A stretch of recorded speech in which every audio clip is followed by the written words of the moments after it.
بعدنا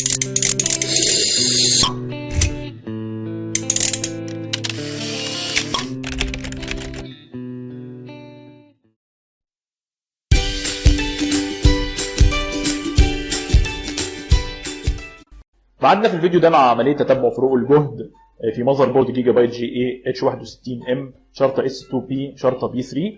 هنبدا مع دايره الرامات علشان نشوف فرق الجهد لتيار تغذيه الرامات.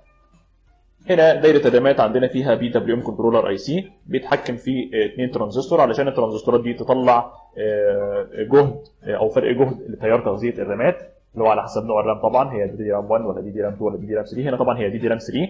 هنا عندنا الداتا شيت الخاصه بالاي سي البي دبليو ام كنترولر اللي هو موديله اي اس ال 6545 من انتاج شركه انترسيل. هو طبعا مكتوب ان هو سينكرونس باك بالس ويز موديوليشن او بي دبليو ام كنترولر.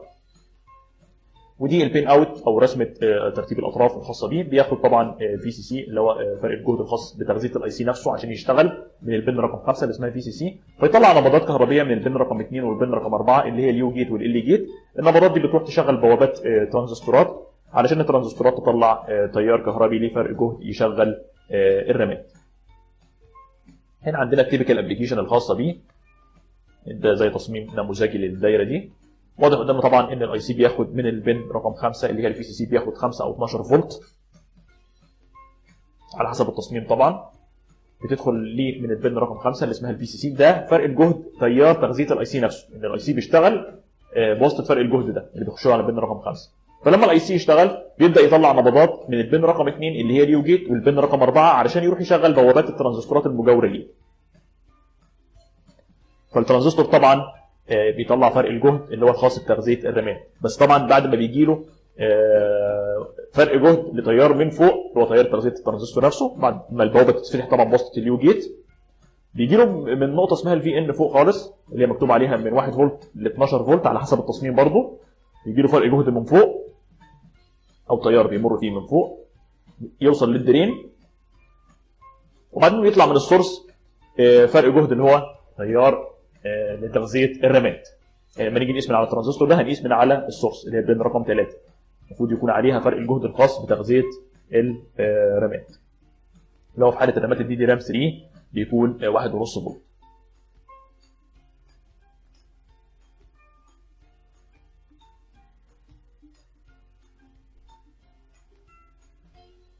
ونفس الحال مع البن رقم 4 اللي هي ال جيت بتطلع نبضات برضه تشغل بوابه ترانزستور، فيمر تيار من فوق من الدرين للسورس. السورس هنا مربوط على الارضي زي ما واضح قدامنا، ففرق الجهد الخاص بتغذيه الرامات بيطلع من الدرين.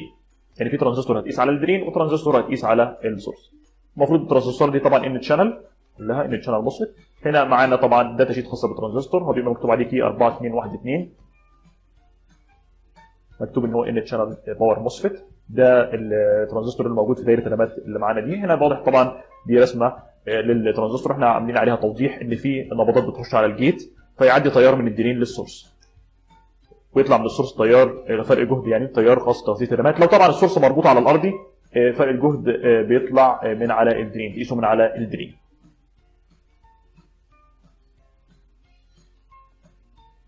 طبعا احنا بنبدا تشغيل المذر بورد وبنستخدم جهاز المالتي ميتر بعد وضعه على او بعد ضبطه على وضع قياس فرق الجهد للتيار الثابت اللي هو الدي سي.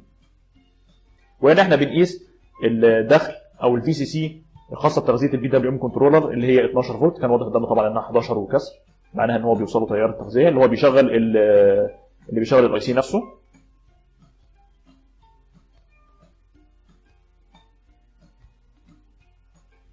هي المذر بورد هنا فصلت مننا اثناء التشغيل فبنشغلها تاني نبدا نواصل عمليه القياس. هنا طبعا بنقيس بقى من اليو جيت والال جيت نشوف الفولتيه اللي طالعه تغذي الترانزستورات. لو لقيت طبعا فرق جهد هنا يبقى معناها ان الاي سي طبعا بيطلع نبضات تشغل البوابات من اليو جيت والال جيت اللي هي بين رقم 2 ورقم 4. وممكن تروح تتتبع الفولتيات دي على بوابات الترانزستورات على الطرف اللي هو الجيت عشان نشوف فعلا في نبضه واصله له ولا لا. هنا واضح طبعا ان اول ترانزستور وصل له النبضه، بيجي واضح فرق الجهد قدامنا 7 بكسر. والترانزستور الثاني برضه وصل له نبضه، بتبقى نفس النبضه او نفس فرق الجهد اللي طالع من اليو جيت والال جيت على حسب كل ترانزستور مربوط على انهي واحد. وهنا ممكن تبدا تقيس بقى فرق الجهد الخاص بتغذيه الرامات من على البن اللي بتمثل السورس اللي هي البن رقم 3. في ترانزستور هتلاقي عليه فرق الجهد طالع. هنا اول ترانزستور بنقيسه، واضح ان مفيش فرق جهد طالع بالملي فولت، يبقى مفيش فرق جهد طالع من هنا، معناه ان السورس مربوط على ارضي. فتبدا تقيس من الدرين قصدي المصب، تديك هنا 1.5 فولت لان الترانزستور ده كان مربوط على ارضي، تطلع فرق الجهد بتاعه من الدرين. اما الترانزستور الثاني فبنروح نقيس على السورس، هنا مديني 1.5 فولت، معناها ان كده فرق الجهد لتيار تغذيه الرامات طالع مظبوط وان الدايره سليمه.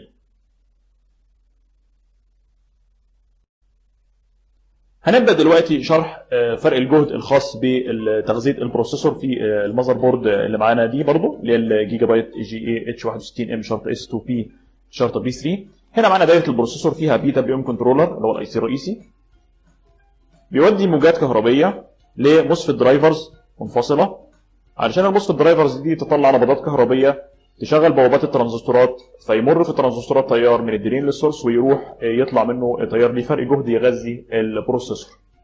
هنا الاختلاف ان الموسفيت درايفرز بقت بره. زمان كان البي دبليو ام كنترولر الرئيسي جواه الموسفيت درايفرز، وكان بيروح يشغل بوابات الترانزستورات مباشره من غير وجود ايسات وسيط. هنا طبعا عندنا البي دبليو ام كنترولر الرئيسي من انتاج شركه انترسيل هو اي اس ال 6364، وهنا البين كونفيجريشن او ترتيب الاطراف الخاصه بيها. نلاحظ هنا ان في اطراف مكتوب عليها بي دبليو ام مترقمه، بي دبليو ام 1 2 3 4 وهكذا، بيطلع منها نبضات كهربيه طبعا تروح للموسفيت درايفر الاول اللي هو الاي سي الوسيط علشان يشغل هو الترانزستورات. هنا واضح قدامي طبعا دي التيبيكال ابلكيشن، في اطراف مكتوب عليها بي دبليو ام، بيطلع منها نبضات كهربيه تروح لطرف برضه اسمه البي دبليو ام في الموسفيت درايفر الاي سي الوسيط، فيطلع منه نبضات من اليو جيت والال جيت تشغل ترانزستورات موجوده في دايره البروسيسور عشان يمر تيار فيها من الدرين للسورس ويطلع يغذي البروسيسور اللي هو مكتوب هنا السي بي يو لود، طبعا من اليو جيت والال جيت الاطراف اللي موجوده في الموسفيت درايفرز اللي هي الايسيهات الوسيطه. هنا الاختلاف طبعا عن التصميمات القديمه ان في اي سي بيسمى الموسفيت درايفر موجود لوحده بره، بعد ما كان الموسفيت درايفر ده مدموج في البي دبليو ام كنترولر زمان. هنا المفروض ان في نبضات كهربائيه بتطلع من البي دبليو ام كنترولر الرئيسي تروح للموسفيت درايفر، الموسفيت درايفر يشغل بوابات الترانزستورات، الترانزستورات تاخد تيار من الدرين للسورس يروح يغذي السي بي يو لود اللي هو البروسيسور. يعني بيطلع الفي كور في الاخر اللي هو جهد او فرق جهد تغذيه البروسيسور. اللي هو قلنا بيتراوح تقريبا من 8 من 10 فولت لحد ممكن 1.4 من 10 على حسب نوع البروسيسور.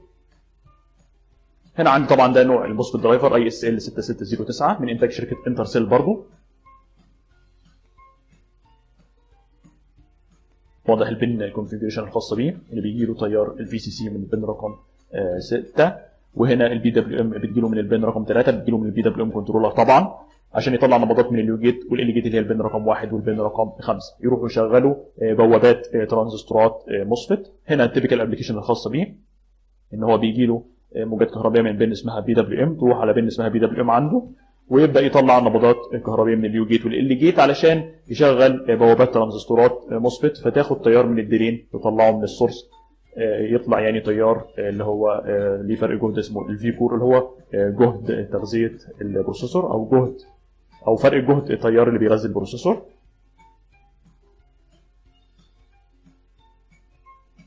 طبعا احيانا بتلاقي الترانزستور السورس بتاعه مربوط على الارضي، فرق الجهد التغذيه بيطلع من على الدرين يروح برضه للبروسيسور عشان يغذيه.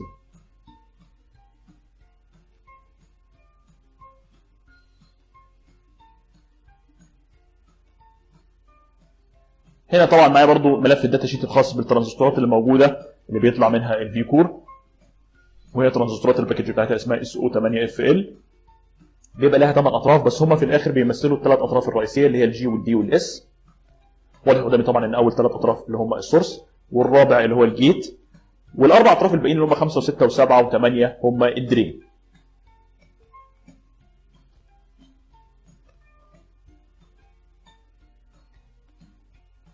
طبعا نوع ثاني موجود في نفس الدايره ترانزستور ثاني، احيانا بتلاقي طبعا ترانزستورين اثنين يعني نوعين اثنين، نفس برضو ترتيب الاطراف، اول 3 اطراف السورس، الرابع الجيت، باقي الاربع اطراف 5 و6 و7 و8 هم الدرين.